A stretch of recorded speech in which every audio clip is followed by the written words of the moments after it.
Siang, Bu. Ini Bu. Udah hadir semua ya?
Bah, Jeb, Isei, Pudimi.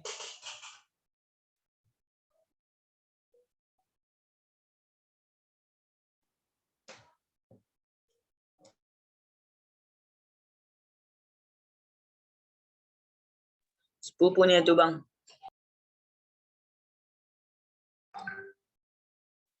Siapa, Jeb? Ada sepupu Bang. Oh, adik sepupu jadi takut aku, Jeb. Ah.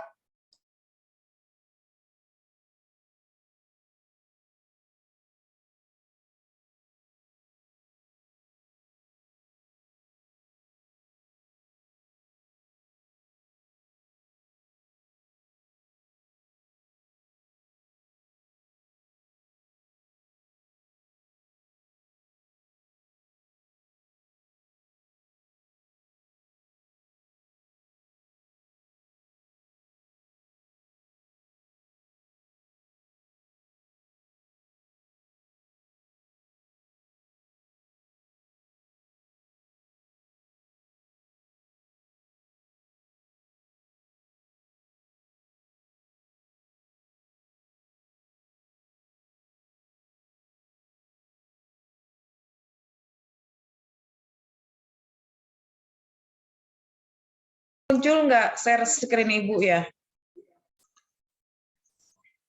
Nggak muncul. Kayaknya error lagi nih. Aduh, hai. Coba Marnek aja lah yang share screen Ibu. Materinya ada kan Ibu kasih kemarin? Ada nggak nih? Belum dikirim, Bu. Belum dikirim, Bu. Belum dikirim. Ya udah Ibu kirim dulu.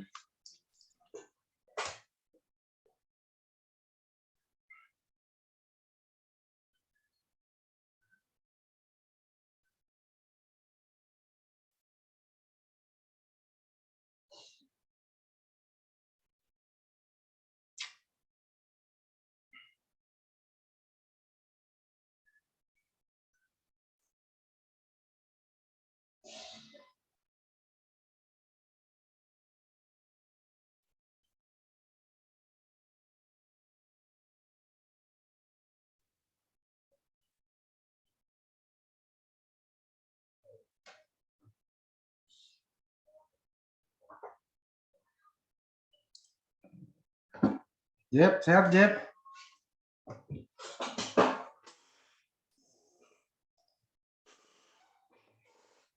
Apa Bang? Sehat.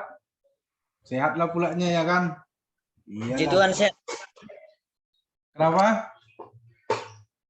Puji Tuhan sehat Bang. Oh, sehat kali kau, Jeb ya. Takut aku, Jeb.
Oke, baik ya.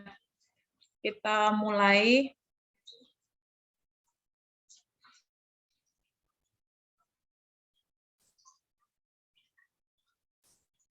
Selamat siang. Selamat siang, Bu. Siang, Bu. Semuanya sehat ya. Sehat, Bu. Tuhan sehat.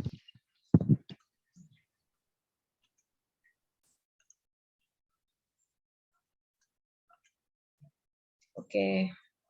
Kayaknya lengkap ya hari ini ya. Lengkap semua, mudah-mudahan semuanya dalam kondisi sehat walafiat. Ini Ibu sampaikan informasi ya, kami keluarga besar Bawaslu Kota Palangkaraya menyampaikan duka cita karena Ketua KPU periode 2000 berapa ya, Pak Eko itu berakhir tahun 2018, beliau itu berarti 5 tahun ke belakang ya. Mantan Ketua KPU Kota Palangkaraya meninggal dunia hari ini. Kalau tidak salah itu juga dosen Unpar kan dia. Dosen Unpar, jurusan dosen Unpar Epkip rasanya kalau nggak salah. Pak Eko Riyadi. Mungkin kalian pernah dengar Pak Eko Riyadi itu juga ini dulu jadi ketua KPU ya.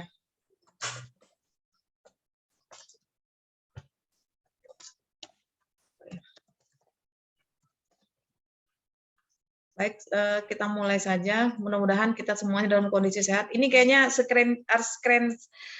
layar share screen-nya lucu ya. Ada Pak Marnek di sini, Bang Marnek. Jadi kelihatan unyu-unyu gitu ya. Kita nggak usah tegang ya. Siang ini hari Kamis tanggal apa ini ya? Tanggal 9 ya. Ada kabar duka juga, Bu. Barusan saya terima, Bu. Dari Mantan mahasiswa magang kita, Bu. Siapa itu? Kakak tingkat mereka. Oh, yang itu ya, penyanyi rocker itu. Bukan, Bu. Si Eko, Bu. Eko siapa? Eko Damanik, Bu. Kenapa Eko? Masuk penjara, Bu. Innalillah wa inna ilaihi raji'un. Kok bisa Nabrak masuk orang. penjara? Nabrak orang kemarin, Bu. 4 orang meninggal. Hah, meninggal? Iya. Nah, itu masuk kelalaian itu. Hukumannya itu sekitar 2,5 tahun itu. Karena ada dulu teman ibu dalam kondisi mabuk, dia nyetir terus menghilangkan nyawa orang lain ya. Jadi ya itu dia di hukuman kurungan 2,5 tahun. Makanya hati-hati kita sekarang ya semuanya. Kalian juga kalau pakai motor jangan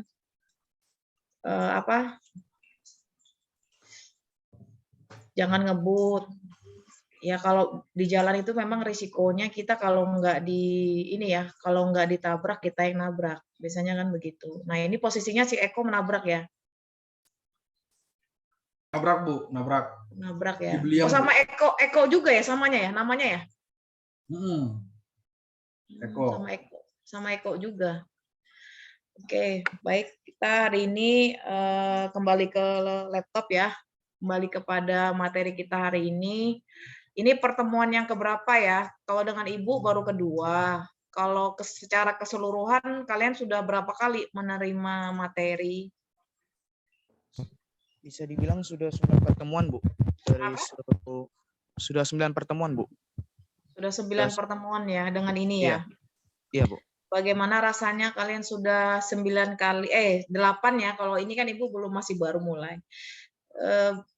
Gimana selama 8 kali pertemuan kemarin, apakah sudah ada sedikit pencerahan ya? Ada pencerahan yang mungkin yang bisa kalian serap ya, kalian terima meskipun tidak 100%, ya Ibu yakin kalian mahasiswa Fakultas Hukum Universitas Palangkaraya ini sudah cukup cerdas ya. Semuanya Ibu anggap cerdas semua, karena kalau tidak cerdas nggak mungkin lah kalian bisa keterima di Fakultas Hukum. Dan mudah-mudahan nanti setelah magang, kegiatan magang ini kalian banyaklah ilmu yang sudah kalian terima di Bawaslu Kota Palangkaraya. Baik, hari ini Ibu akan memberikan sedikit materi ya terkait dengan jenis-jenis pelanggaran pemilu. Nah, sejatinya dalam pelaksanaan pemilu maupun pemilihan itu dalam semua tahapan itu memang memiliki potensi terjadinya pelanggaran pemilu ya.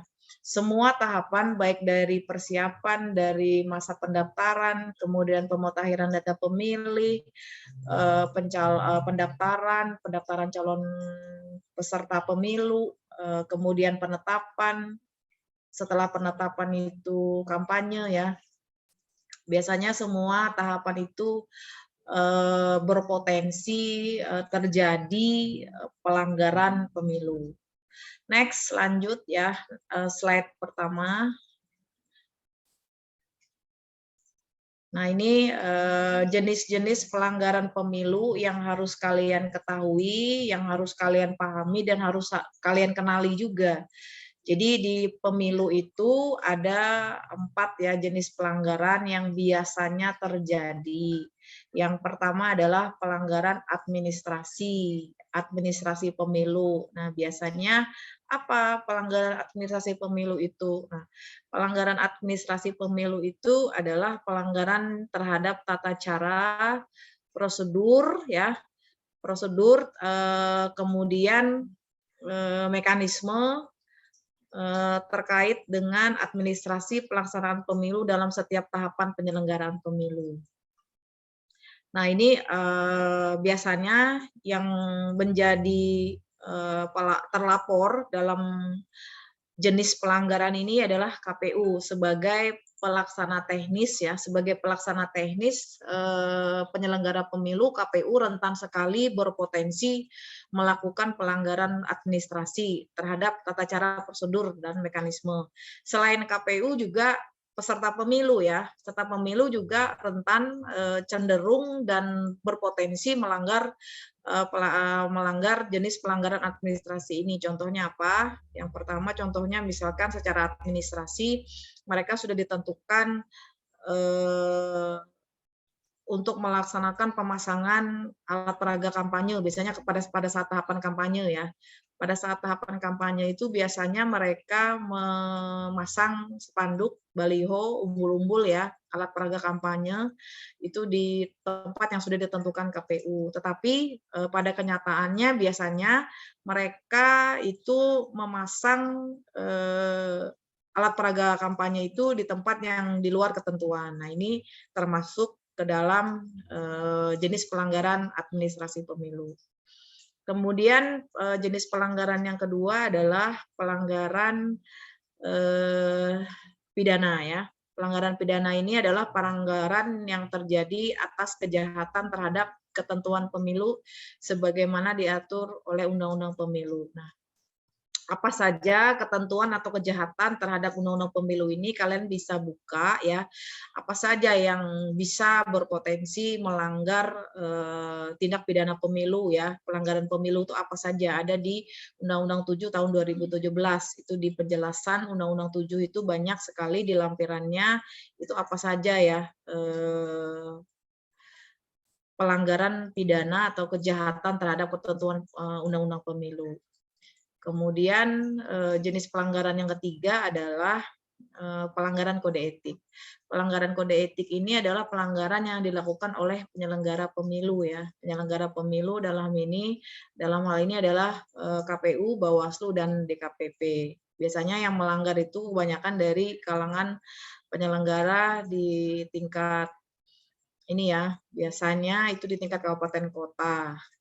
Provinsi juga bisa berpotensi dan RI juga pernah ada salah satu contoh itu komisioner KPU RI yang menerima suap dari salah satu peserta pemilu, dalam hal ini calon anggota legislatif di tingkat RI. Nah, karena terbukti dengan sah dan meyakinkan oknum anggota KPU RI itu menerima suap sehingga dia diberhentikan dengan tidak hormat oleh Dewan Kehormatan Penyelenggara Pemilu, dalam hal ini DKPP.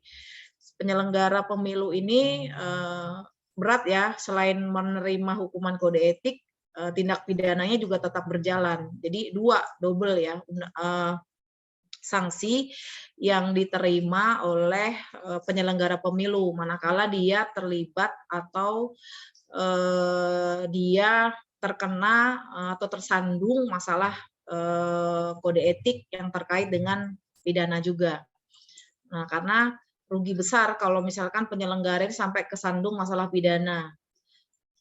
Sudah diberhentikan secara tidak hormat sebagai penyelenggara pemilu, tetapi juga dia tetap diproses secara pidana ya, secara pidana sebagai warga negara Indonesia. Jadi hukum pidana itu berlaku untuk seluruh warga Indonesia yang melakukan kejahatan terhadap ketentuan undang-undang pidana. Khususnya pidana pemilu ya, ada ancaman hukumannya juga. Kemudian pelanggaran yang keempat adalah pelanggaran undang-undang hukum lainnya. Apa contohnya? Pelanggaran terhadap peraturan undang-undang lainnya adalah pelanggaran terhadap netralitas ASN ya. Biasanya ASN itu di dalam masa tahapan kampanye atau pemilu ya, itu kan ada tahapan kampanye ataupun tahapan-tahapan yang lain. Biasanya PNS itu sering ya berafiliasi terhadap salah satu pasangan calon ataupun peserta pemilu. Misalkan ada pemilu legislatif, misalkan gitu kan, dia lebih condong kepada salah satu bakal calon yang anggota dewan, baik itu provinsi maupun kabupaten kota. Kalau di tingkat RI kan DPR RI ya. Kemudian ada juga DPD. Nah, jadi contoh dari jenis pelanggaran terhadap hukum lainnya ini adalah, contoh kasusnya adalah pelanggaran yang dilakukan oleh kalangan ASN atau PNS ya. Jadi rekan-rekan mahasiswa, ada di mahasiswa semester 6 ya, betul ya? Atau semester 5 nih? Semester 6, Bu. Betul, Bu, semester 6. Semester 6 ini harus bisa membedakan ASN itu apa, PNS itu apa. Jadi kalau ASN, menurut Undang-Undang ASN itu kan dia adalah pegawai pemerintah yang digaji atau dibiayai oleh anggaran belanja, anggaran pendapatan belanja negara atau anggaran pendapatan belanja daerah.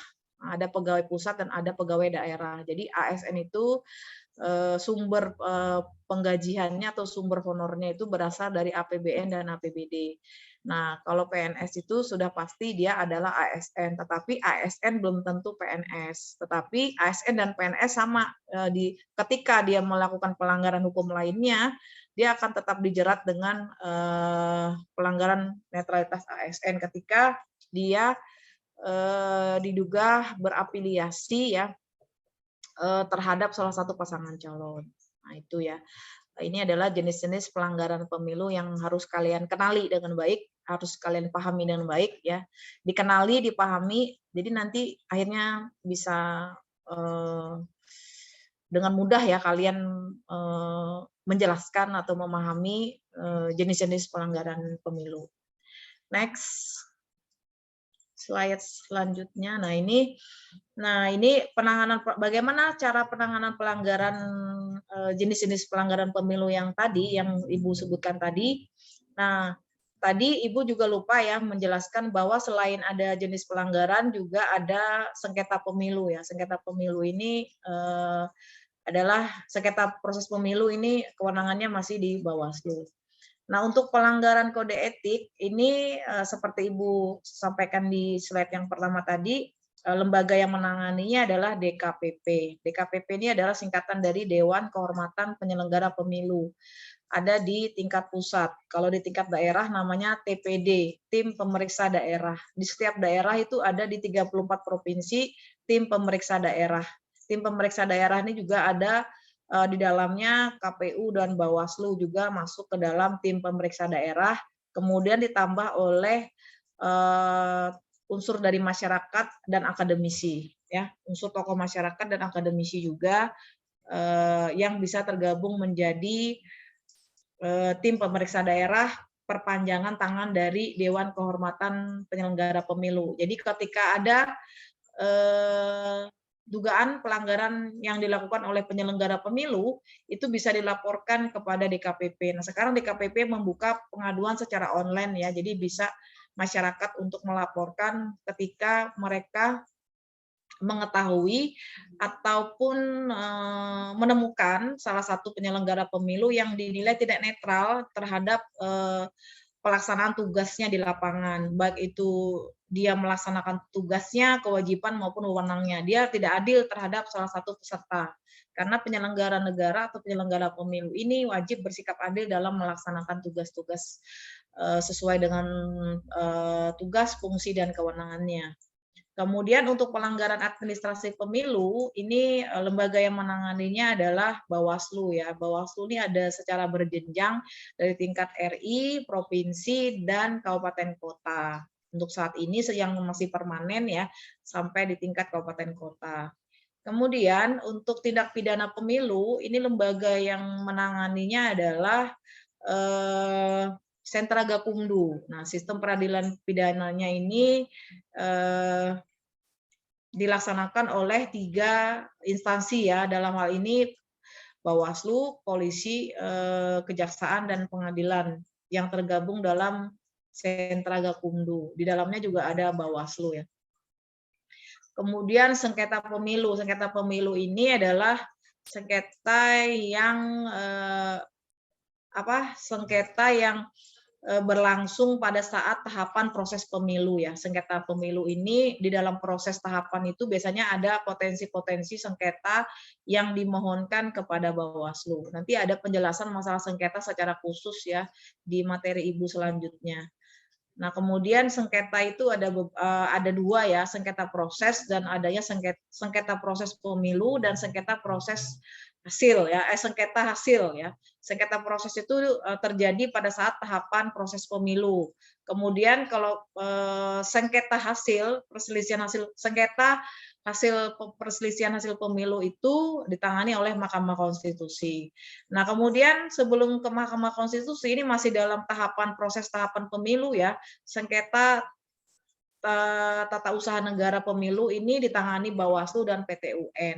Manakala ketika nanti terjadi sengketa di dalam proses penyelenggaraan pemilu dan pemilihan, biasanya lembaga yang berwenang untuk menangani sengketa ini adalah Bawaslu dan PT UN. Next, lanjut. Nah, ini adalah sumber-sumber dugaan pelanggaran pemilu. Nah, sumber dugaan pelanggaran pemilu itu berasal dari 2 hal ya, 2 faktor. Yang pertama adalah temuan dan laporan. Apa itu temuan? Nah, temuan kalau menurut aturan Perbawaslu ya, peraturan Bawaslu terkait tentang penanganan pelanggaran pemilu, ini adalah hasil pengawasan yang dilakukan oleh pengawas pemilu. Nah, pengawas pemilu ini tadi seperti Ibu jelaskan di awal ya, itu secara berjenjang ada sampai tingkat RI dan sampai tingkat TPS untuk ad hoc-nya ya nanti pada saat tahapan pemilu. Nah, jadi dugaan pelanggaran pemilu ini atau sumber dugaan pemilu ini terjadi dalam sebuah tahapan pemilu ya. Jadi kalau misalkan di luar tahapan itu tidak akan terjadi dugaan-dugaan pelanggaran pemilu ya. Jadi kalian bisa harus memahami saat ini belum berada dalam tahapan pemilu sehingga kami sebagai pengawas pemilu mungkin tidak bisa menemukan dugaan pelanggaran, tetapi misalkan ada indikasi informasi yang mengarah ke dugaan pelanggaran itu biasanya kita catat, kita simpan. Ketika nanti pada masa tahapan berlangsung ya sudah ditetapkan oleh pemerintah, dalam hal ini penyelenggara teknis adalah KPU. Ketika nanti sudah ditentukan tahapan program dan jadwalnya, tentunya itu sudah masuk di tahapan pemilu ya. Nah, temuan dugaan pelanggaran ini tentunya kita temukan pada saat tahapan pemilu ya. Nah, dari hasil temuan pengawas ini biasanya kalau kita jadikan sebuah temuan itu harus kita plenokan dulu ya. Paling lama itu 7 hari sejak diketahui ya atau sejak ditemukan. Jadi sejak diketahui peristiwanya terjadi saat itu harus segera diplenokan untuk menjadi temuan. Nah, paling tidak di dalam temuan itu kita memuat paling sedikit ada 4 hal ya. Yang pertama itu penemu. Nah, penemunya ini kan sudah jelas pengawas ya, karena yang menemukan. Kemudian siapa yang dilaporkan atau terlapornya siapa. Kemudian batas waktu temuannya kapan. Misalkan contoh peristiwanya tanggal 1 Maret ya. 1 Maret ini sudah tanggal 9. Nah, ketika peristiwanya tanggal 1 Maret itu belum diketahui atau belum ditemukan, itu kan dianggap tidak tahu ya. Tapi peristiwa itu diketahui sejak tanggal 5 misalkan. Berarti sejak tanggal 5 sampai 7 hari ke depan itu masih bisa dilaporkan atau bisa dijadikan sebuah temuan ya, temuan dugaan pelanggaran. Tapi kalau sudah lewat dari peristiwa sejak diketahui dan ditemukan, artinya itu tidak bisa dijadikan temuan. Kenapa tidak bisa dijadikan temuan? Karena kadaluarsa ya, sesuai dengan ketentuan bahwa batas waktu temuan itu tidak lebih atau paling lama 7 hari. Ya, kemudian ada yang mau bertanya ya, kayaknya ada yang raise hand. Jeprisite tadi raise hand? Serius raise hand apa salah pencet? Salah pencet Bu tadi. Oke. Baik, kemudian batas waktu temuan tadi 7 hari ya. Jadi tidak lebih dari 7 hari sebuah dugaan pelanggaran itu bisa dijadikan temuan.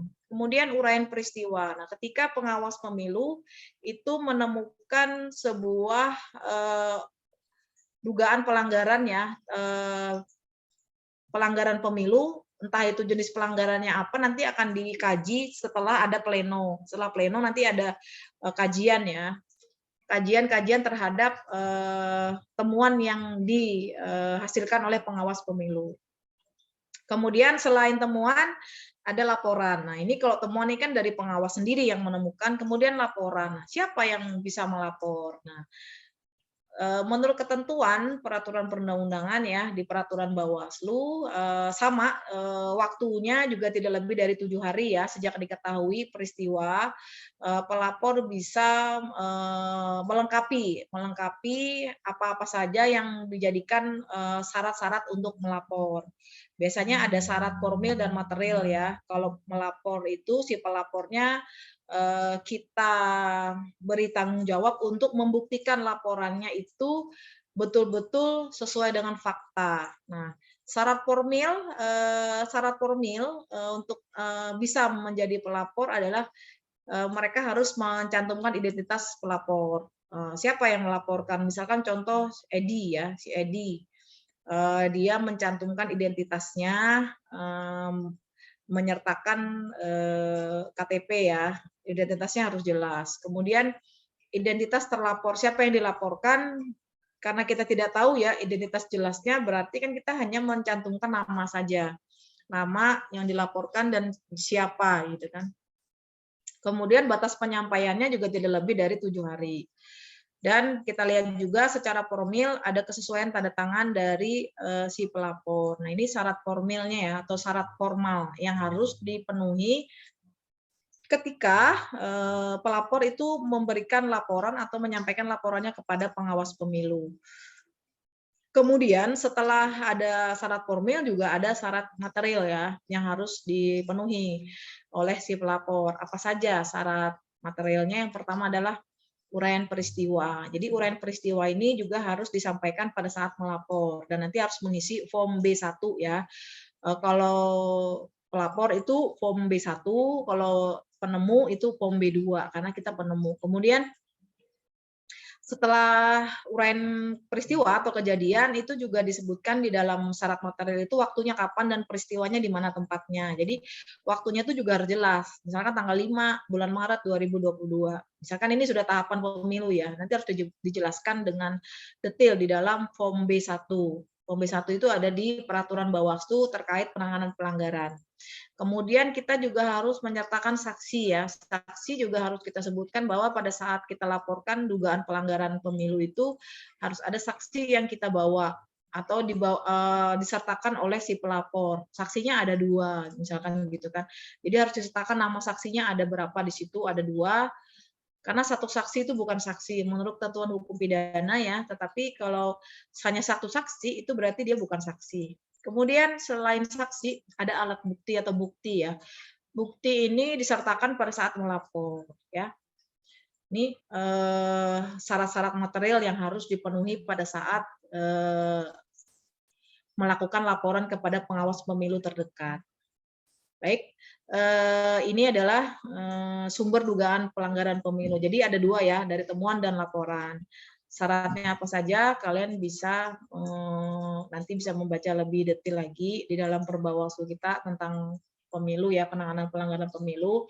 Nanti bisa dibaca pelan-pelan untuk mengetahui secara jelas ya bagaimana mekanismenya, itu nanti besok ya ada penjelasannya. Lanjut.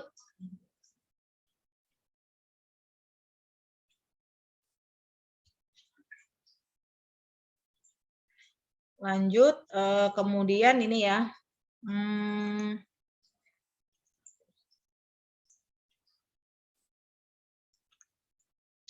Ini ada informasi awal dan investigasi ya. Nah, sebelum ditentukan menjadi sebuah dugaan pelanggaran, tentunya pengawas pemilu juga biasanya menerima informasi ya. Nah, informasi ini biasanya berasal dari masyarakat ataupun individu ya yang memiliki informasi terkait adanya dugaan pelanggaran pemilu. Nah, informasi awal ini biasanya bisa disampaikan secara langsung kepada pengawas pemilu dalam bentuk informasi lisan maupun tertulis. Lisan itu bisa melalui telepon dan tertulis bisa disampaikan secara bersurat.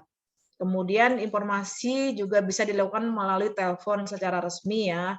Bisa juga informasi itu melalui pesan singkat, misalkan dari fax, surat elektronik, dan laman resmi. Kita ada laman resminya ya, pengaduan ketika ada dugaan pelanggaran pemilu. Kemudian penyampai informasi biasanya kan tidak mau mengisi form ya. Kalau penyampai informasi tidak mau mengisi form, biasanya laporan itu tidak memenuhi syarat formil dan material. Nah, ini hanya informasi awal karena yang menyampaikan informasi ini tidak bisa atau tidak mau mengisi form B1. Sehingga kami sebagai pengawas pemilu bisa menjadikan informasi ini sebagai informasi awal. Karena untuk menjadikan sebuah temuan atau laporan itu harus terpenuhi dulu unsurnya ya. Unsurnya baik itu formil dan material. Nah, ketika tidak terpenuhi unsur, tentunya pengawas pemilu mempunyai kewajiban dan tanggung jawab untuk melakukan investigasi. Apa yang dilakukan dalam investigasi ini adalah untuk menemukan peristiwa dugaan pelanggaran ya. Kenapa kita perlu melakukan investigasi? Karena kita juga tidak boleh langsung menentukan bahwa informasi yang disampaikan oleh masyarakat atau individu itu benar dan sesuai dengan apa yang disampaikan dia. Tetapi kita juga harus melakukan investigasi untuk memastikan bahwa peristiwa yang disampaikan, peristiwa yang dilaporkan itu adalah sebuah pelanggaran. Nah, bagaimana cara investigasi yang dilakukan oleh pengawas pemilu? Yang pertama, caranya bisa mengundang atau menemui pihak yang berkait ya, atau pihak yang terkait dengan mengundang secara patut ke Bawaslu untuk mengetahui dugaan pelanggaran pemilu yang dilakukan itu apa. Nah, itu. Kemudian cara yang kedua adalah dengan dituangkannya dalam BA klarifikasi penyerahan data, dokumen, dan atau barang. Setelah melakukan investigasi, pengawas pemilu membuat laporan hasil pengawasan. Jadi wajib pengawas pemilu yang sudah melakukan kegiatan-kegiatan investigasi untuk menemukan peristiwa dugaan pelanggaran ini wajib membuat laporan hasil pengawasan ya. Laporan hasil pengawasan ini tentunya dituangkan dalam BA ya. Jadi jelas nanti bahwa apa yang dilakukan pengawas pemilu ini sesuai dengan ketentuan peraturan perundang-undangan. Peraturan perundang-undangannya apa? Yaitu peraturan Bawaslu terkait tentang penanganan pelanggaran pemilu. Next, lanjut. Kalian tanya aja ya, kalau misalkan ada yang ditanyakan, nanti pada saat Ibu menjelaskan ini, mungkin ada pertanyaan yang terbersit di dalam pemikiran kalian, tanya saja. Takutnya nanti lupa ya. Oke, baik, silakan. Edi, Maba. Saya ingin bertanya, Bu. Kan untuk yang bagian material ini kan, Bu, pelaporannya kan yang bagian barang bukti lah, Bu. Ini kan bisa dibilang kan barang bukti itu kan rentan kan, Bu. Bisa dibilang itu rentannya itu dalam hal ada macam kayak kegiatan penghapusan barang bukti kan, Bu. Nah, misalkan kalau ada dalam hal ini ada seseorang tersangka yang menghapus barang buktinya tersebut, bagaimana ya, Bu? Kan masih belum. Bukan menghapus kali ya, menghilangkan. Iya, kayaknya. menghilangkan ya barang bukti. Memusnahkan barang bukti ya. Iya. Itu mengenai penanganannya macam mana, Bu? Kalau barang buktinya nggak ada ya. Nah, ini kita bisa melihat dari dua kacamata yang berbeda. Misalkan pelapor atau penemu ya. Kalau penemu tuh biasanya kalau pengawas itu yang menemukan adanya dugaan pelanggaran tadi ya. Jadi kalau pelapor itu ketika dia melapor itu dia harus menyertakan alat bukti. Nah, alat bukti ini harus diserahkan kepada pengawas pemilu. Nah, ketika dia melaporkan kepada pengawas pemilu terhadap dugaan pelanggaran yang dia temukan, yang dia ketahui itu wajib disertakan. Kalau dia tidak menyertakan alat bukti, artinya itu tidak memenuhi syarat material, ya. Jelas ya. Jadi kalau dia tidak bisa menyertakan alat bukti, ketika melapor itu kita terima laporannya, tetapi belum tentu kita registrasi karena kita juga harus melakukan kajian selama 2 hari ya. Selama 2 hari melakukan kajian untuk menentukan bahwa laporan ini memenuhi syarat formil dan material atau tidak ya. Ketika belum memenuhi syarat material atau formilnya, kita bisa menyampaikan kepada pelapor bahwa Bapak Ibu tolong ini laporannya tolong dilengkapi ya, alat buktinya kurang misalkan, saksinya kurang 1 misalkan gitu. Kita bisa menyampaikan kepada pelapor bahwa harus dipenuhi atau dilengkapi alat buktinya. Tapi kalau tidak kita lengkapi atau tidak dilengkapi sama pihak pelapor, itu tidak bisa kita naikkan statusnya untuk diregister ya. Hanya kita terima saja laporannya, tetapi tidak bisa kita tindak lanjuti. Ya, kalau alat buktinya tidak lengkap, yang disertakan oleh pelapor ya. Karena yang harus membuktikan ini apakah dugaan pelanggaran yang disampaikan oleh pelapor ini betul atau tidak, itu adalah si pelapor itu sendiri. Dia harus membuktikan bahwa laporan ini bukan pepesan kosong ataupun bukan hoax ya. Jadi kita sebagai pengawas pemilu itu wajib meminta data bukti yang valid, data bukti yang benar-benar bisa diterima dan sesuai dengan syarat formil dan material. Jadi kalau tidak bisa dilengkapi ya tidak bisa kita tindak lanjuti, kita juga tidak bisa berbuat apa-apa. Nah, itu untuk laporannya. Tetapi sebagai pengawas pemilu kita masih punya kewajiban lain ketika syarat materialnya tidak terpenuhi ya, kita bisa melakukan investigasi tadi. Misalkan kita melihat atau melakukan investigasi untuk membuat terang sebuah peristiwa dugaan pelanggaran pemilu. Tetapi juga kalau memang tidak bisa investigasi juga kan ada hasilnya. Biasanya hasilnya memenuhi atau tidak gitu kan, dari hasil pengawasan tadi, dari hasil investigasi kan disampaikan ke dalam rapat pleno ya di Bawaslu biasanya apakah dia itu memenuhi atau tidak. Nah, kalau memang tidak bisa ya kita juga tidak bisa memaksa dan kita juga tidak bisa menghalalkan segala cara bahwa dugaan laporan yang disampaikan itu memenuhi syarat. Padahal misalkan meskipun itu tidak memenuhi syarat ya. Jadi harus dipahami bahwa pelapor harus membuktikan bahwa laporannya itu harus memenuhi syarat formil dan material ya. Jadi barang buktinya wajib dibawa. Kalau misalkan nanti ketika dia melapor terus dia mencabut laporannya itu masalah lain ya. Misalkan ada yang melapor terus kemudian tiba-tiba dia tidak melanjutkan ya itu silahkan, itu hak dia sebagai warga negara. Tetapi kami sebagai pengawas pemilu tentunya itu kita jadikan informasi awal ya. Informasi awal untuk bisa kita investigasi ke tahapan selanjutnya. Oke, sampai di sini paham nggak sih, Edi?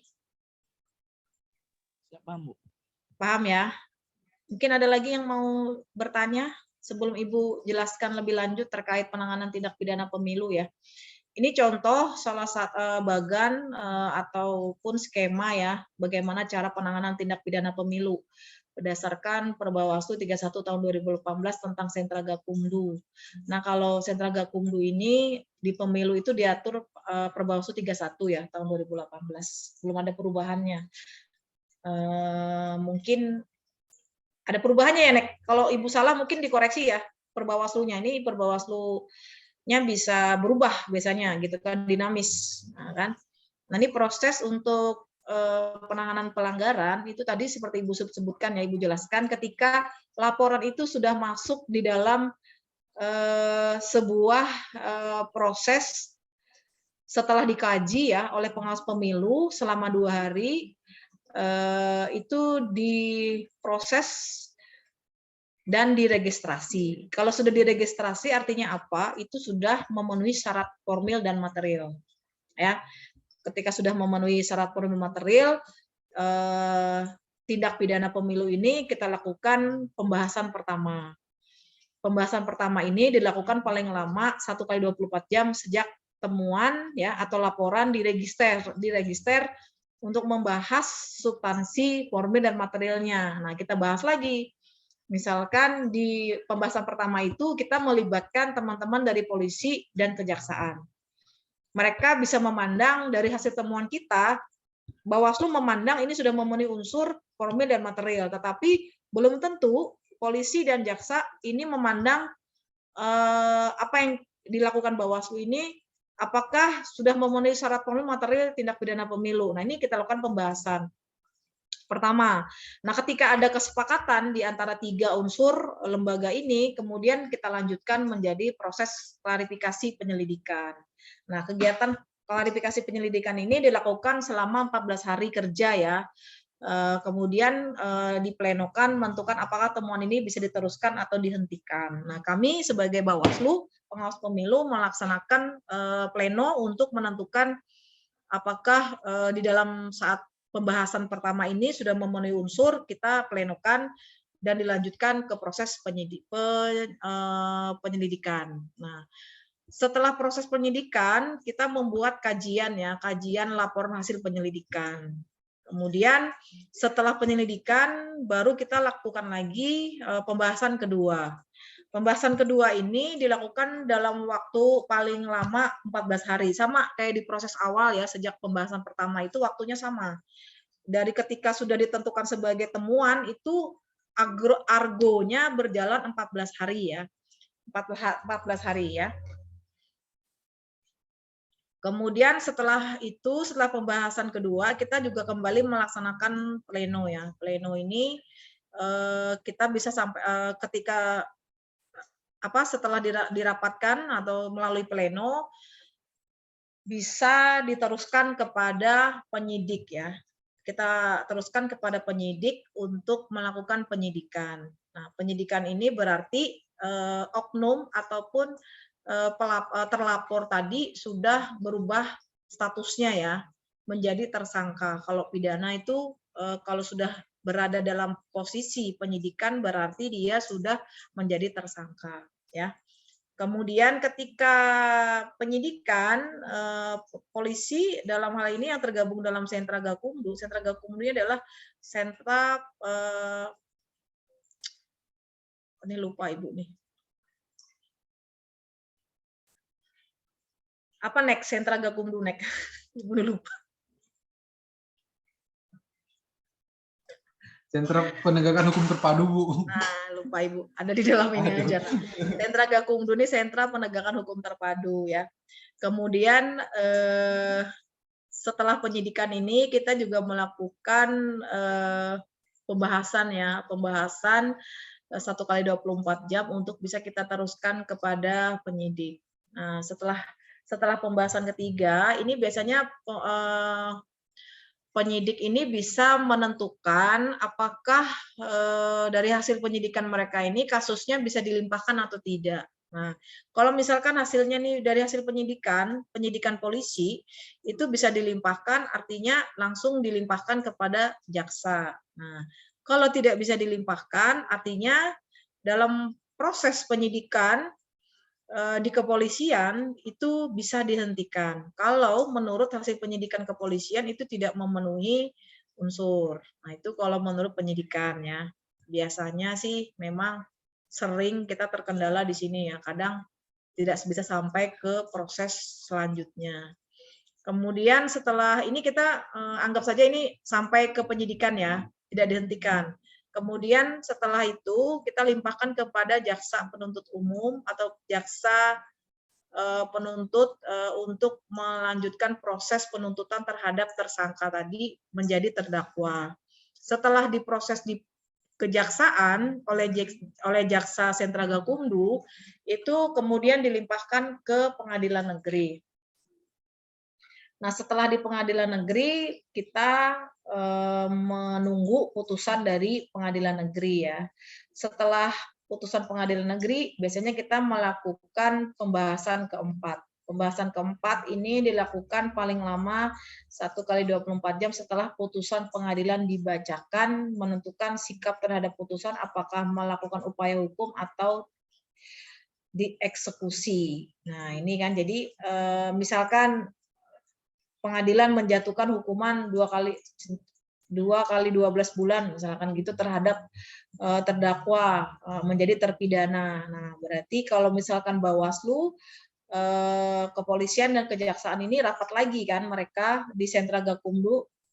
Ini mereka kalau bulat suaranya untuk menentukan bahwa tidak akan melakukan banding, berarti kejaksaan atau pengadilan negeri ya, ini menyetujui untuk melakukan eksekusi. Nah, untuk eksekusi ini biasanya dilakukan oleh jaksa ya, untuk mengeksekusi, untuk memasukkan ke dalam kurungan penjara terhadap terpidana tindak pidana pemilu.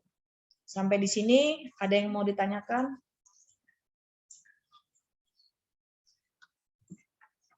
Ada nggak yang ditanyakan?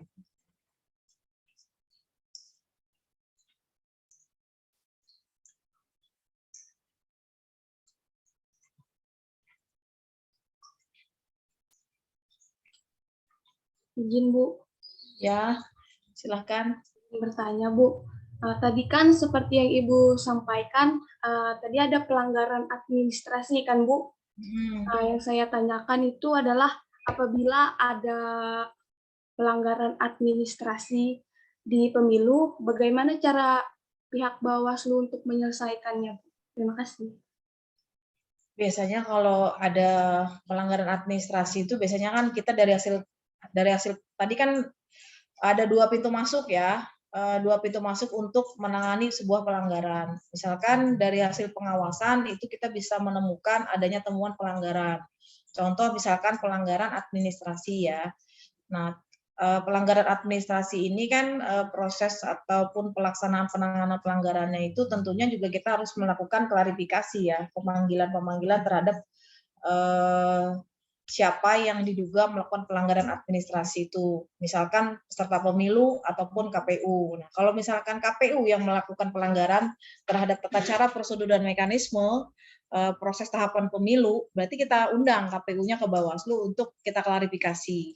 Nah, dari hasil klarifikasi biasanya kita menemukan sebuah titik terang ya, titik terang apakah dugaan pelanggaran administrasi ini benar-benar terjadi atau tidak. Jadi kita juga bisa melihat dari keterpenuhan unsurnya, apakah memenuhi unsur formil dan materialnya. Kalau misalkan ini dari hasil pengawasan pemilu, tapi ketika dari hasil laporan masyarakat juga harus membuktikan atau pelapor harus membuktikan bahwa KPU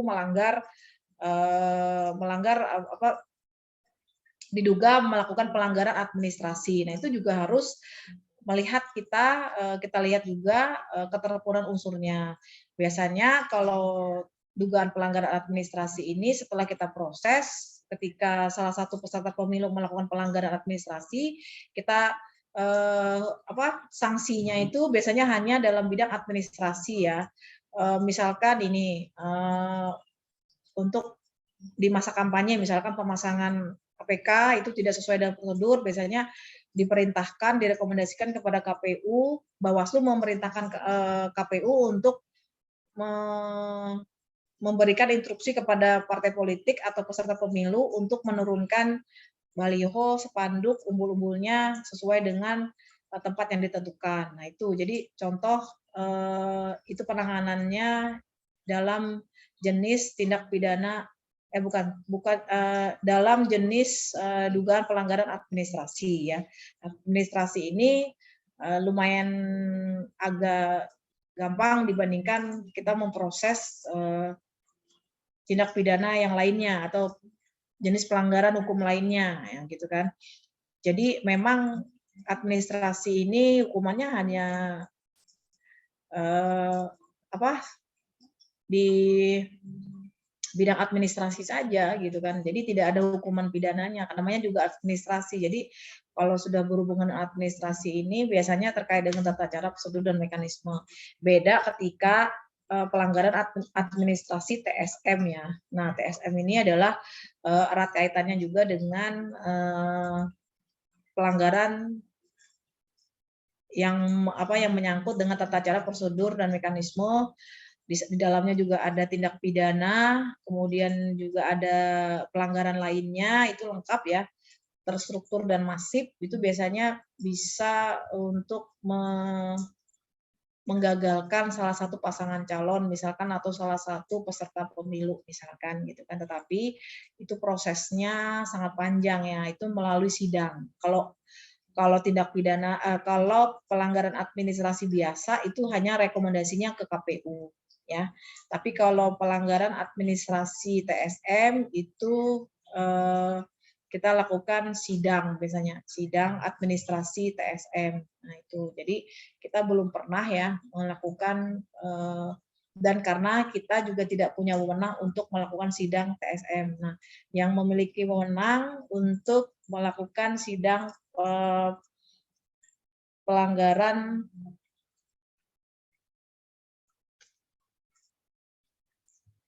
sebentar ya, ada telepon.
Maaf ya, Ibu menerima telepon dari Bawaslu Provinsi terkait ini sekretariatan.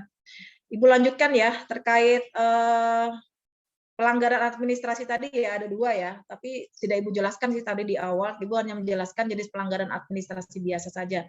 Karena kami menjelaskan, Ibu menjelaskan itu sesuai dengan kewenangan Ibu atau kewenangan kami yang ada di kabupaten kota ya. Kemudian ini sudah jelas ya terkait dengan bagaimana cara penanganan tindak pidana pemilu. Eva yang tanya tadi udah jelas apa belum? Oke, kita lanjut ya. Slide selanjutnya, apakah udah habis ya, apa belum nih, Nek? Nah, ini contoh-contoh ya Lagi, Bu. keberhasilan Bawaslu pada periode Ibu 2017-2018 ini waktu itu masih Panwas ya. Masih Panwas ini kita pernah memproses tindak pidana pemilihan ya yang dilakukan oleh beberapa oknum mahasiswa dalam kasus tindak pidana penyalahgunaan C6. Nah, C6 ini adalah pemberitahuan ya, surat undangan untuk memilih di TPS. Kemudian juga ada kasus DKPP ya dari dari panitia pemungutan kecamatan PPK itu dia kita menemukan dia itu berafiliasi terhadap salah satu pasangan calon, sehingga sebagai penyelenggara pemilu meskipun di tingkat ad hoc di tingkat kecamatan juga tetap harus bersifat netral ya dalam melaksanakan tugas dan kewajibannya dan wewenangnya. Nah, ketika diketahui dan ditemukan dia melanggar kode etik sebagai penyelenggara yang harusnya netral, tetapi dia ditemukan tidak netral, makanya kita proses ke DKPP ya, dan ini yang bersangkutan sudah diberhentikan dalam melaksanakan tugasnya pada saat itu. Kemudian juga ada pelanggaran undang-undang lainnya, ada 2 kasus ya, 2 kasus ini menjerat 2 PNS ya, salah satunya itu dosen ya, profesor guru besar di Universitas Palangkaraya yang waktu itu juga kita proses beliau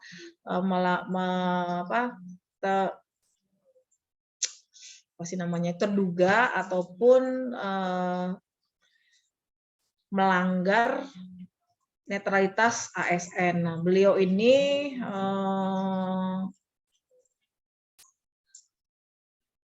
waktu itu ini kasusnya beliau itu berfoto bersama dengan salah satu pasangan calon ya, pasangan calon wali kota. Seharusnya beliau ini sebagai ASN, sebagai PNS harusnya netral, tidak berpihak pada salah satu pasangan calon ya. Nah, kemudian untuk pelanggaran administratif kita tidak ada ya. Saat itu kita hanya menerima laporan saja, tetapi tidak bisa kita tindak lanjuti ke dalam proses yang selanjutnya. Hanya kita berikan peringatan-peringatan, kemudian itu pencegahan peringatan ya kepada peserta pemilu maupun KPU supaya tidak melanggar pelanggaran ini. Jadi ada 3 jenis pelanggaran yang pada saat 2017 dan 2018 pernah kita tangani ya. Yang pertama pidana, kemudian pelanggaran kode etik dan pelanggaran perundang-undangan hukum lainnya. Lanjut.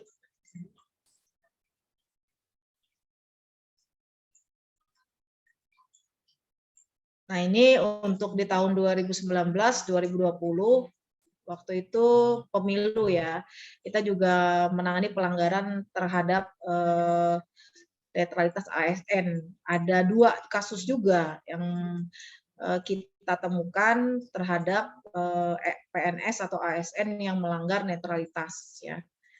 Jadi ada 2 kasus di tahun 2019, tahun 2020. Oke, lanjut.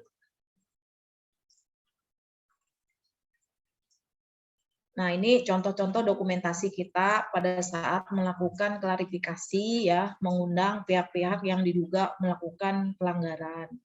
Ini ada KPU, kemudian ini ada ASN, dan ini ada calon wali kota waktu itu. Pak Wali Kota belum terpilih ya, masih dalam proses tahapan kampanye ini. Kita panggil, kita klarifikasi, kita undang untuk menjelaskan terhadap laporan yang disampaikan atau informasi atau laporan yang disampaikan oleh masyarakat terhadap dugaan pelanggaran pemilihan. Lanjut. Habis, Bu. Habis ya. Oke, hanya ini saja. Mungkin ini yang bisa Ibu sampaikan ya. Kalau misalkan ada yang mau ditanyakan, silahkan. Sebelum kita akhiri, ini udah sampai jam berapa nih? Kita mulai tadi jam berapa? Jam 1:15 ya, atau jam 1:20? Berarti udah 1 jam ya? 1 jam. Kalau ada yang mau ditanyakan silahkan ya.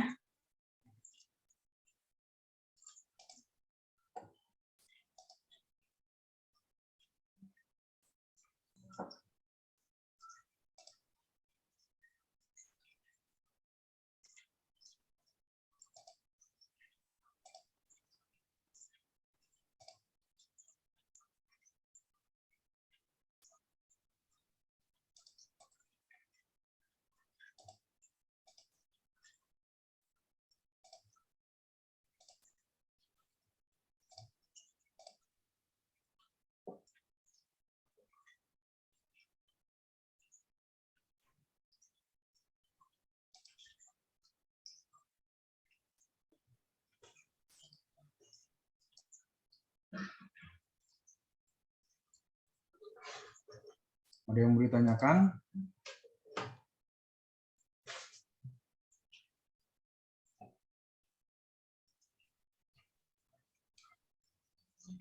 Jeb, gak mau nanya, Jeb? Jelas Bang. Oh, jelas. Kalau nggak ada yang nanya, ibu yang nanya ya? Gimana?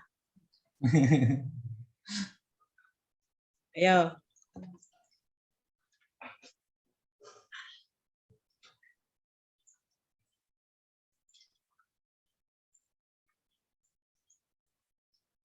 Ini kegiatan Zoom ini ada dokumentasinya nggak?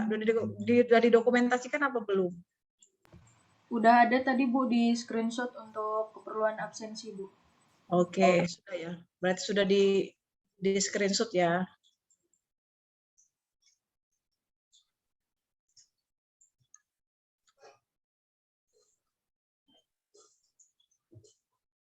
Lorenzo, kemarin kamu nggak hadir ya di materi Ibu kemarin ya? Kemana?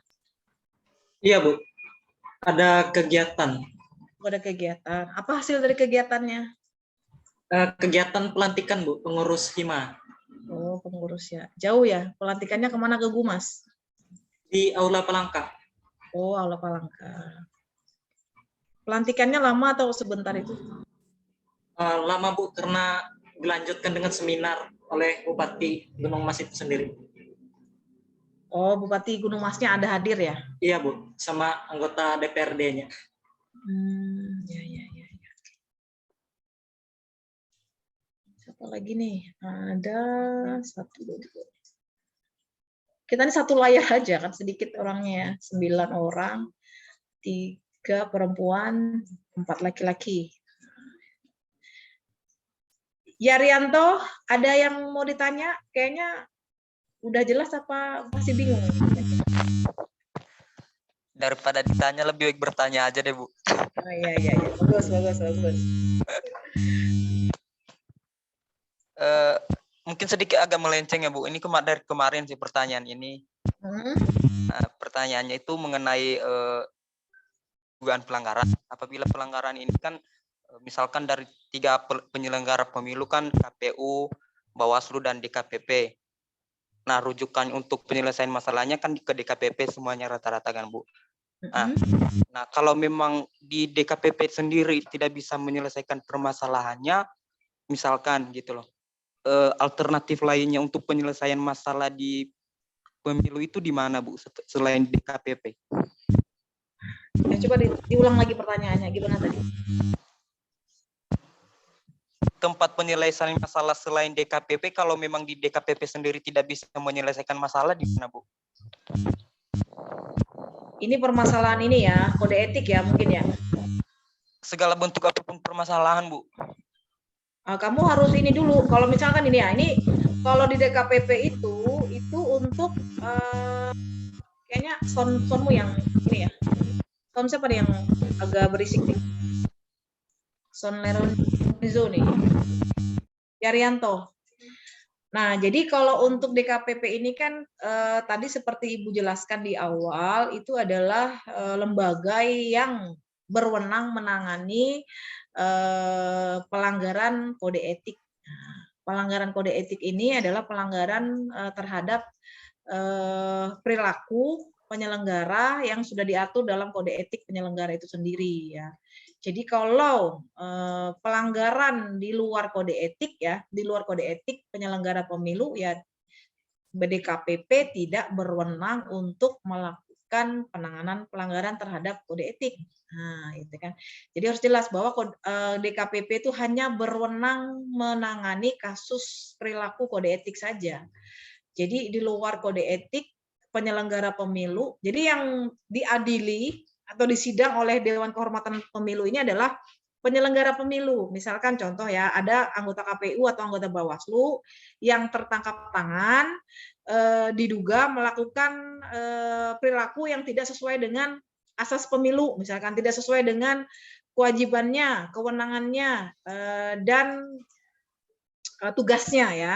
Nah, jadi ketika penyelenggara pemilu ini melanggar dari tupoksinya, nah, tugas fungsinya itu bisa dilaporkan ke DKPP. Siapa yang melaporkan? Itu masyarakat. Nah, masyarakat secara individu, legalitas, legal standing-nya harus jelas. Nah, gitu kan.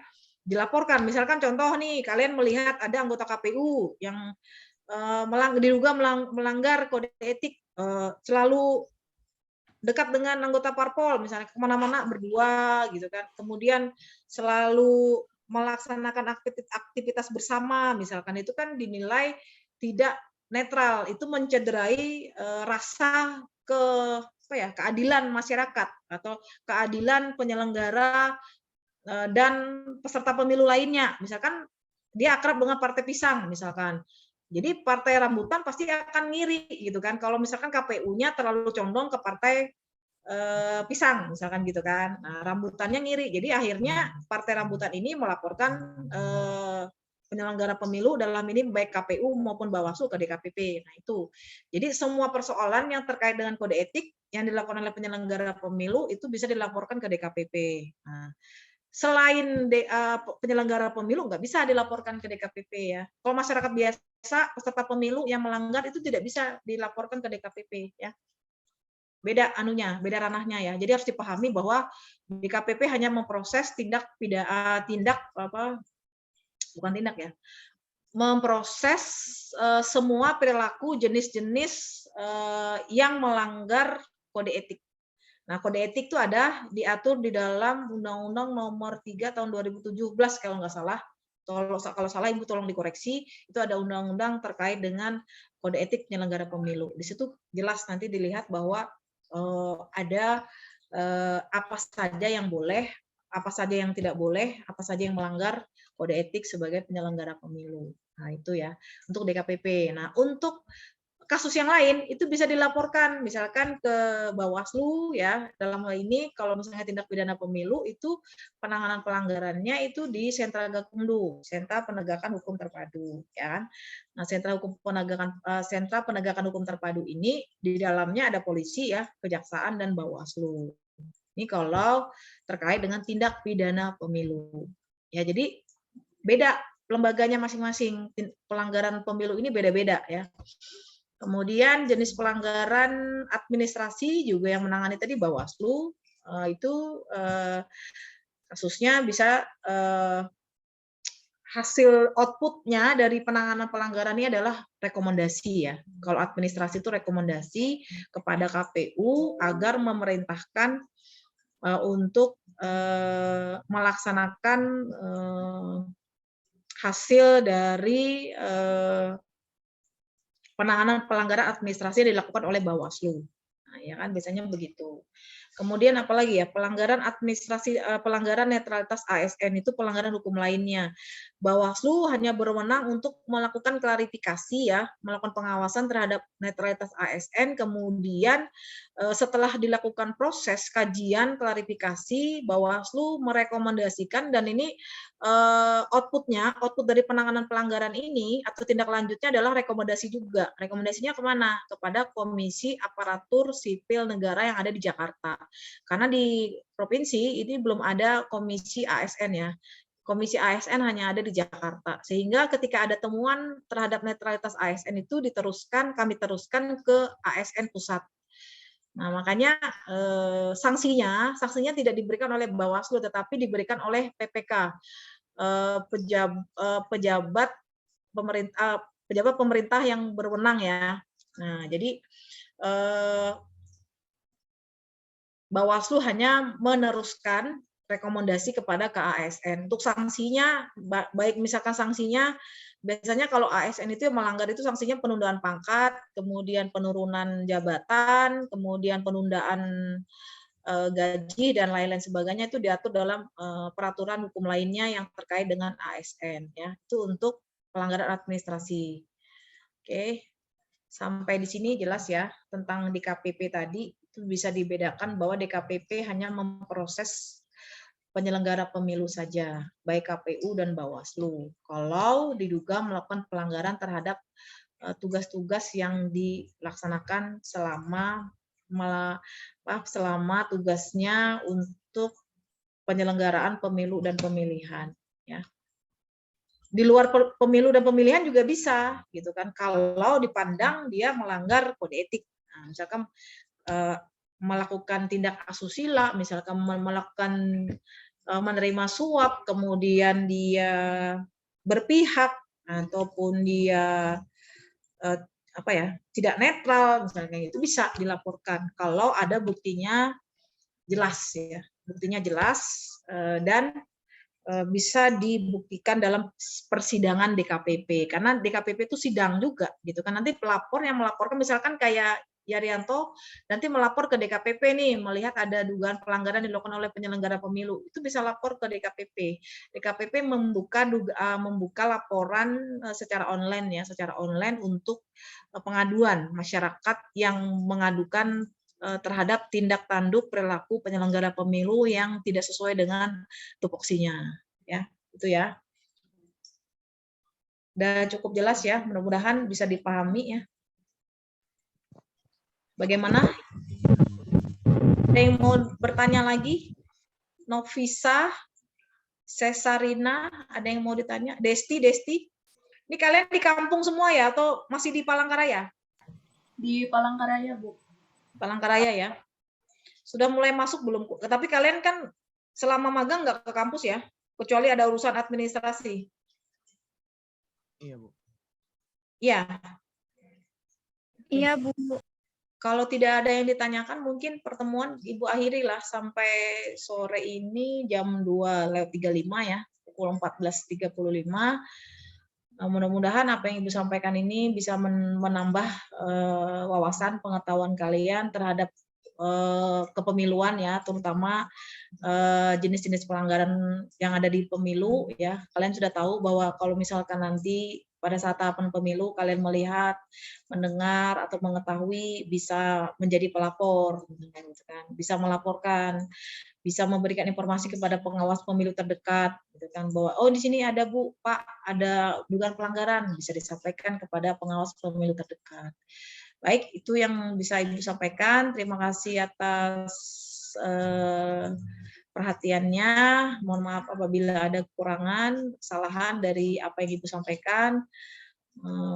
Ibu akhiri, selamat siang menjelang sore. Wassalamualaikum warahmatullahi wabarakatuh. Sampai jumpa di pertemuan selanjutnya. Selamat sore, Bu. Terima kasih. Selamat siang. Terima kasih.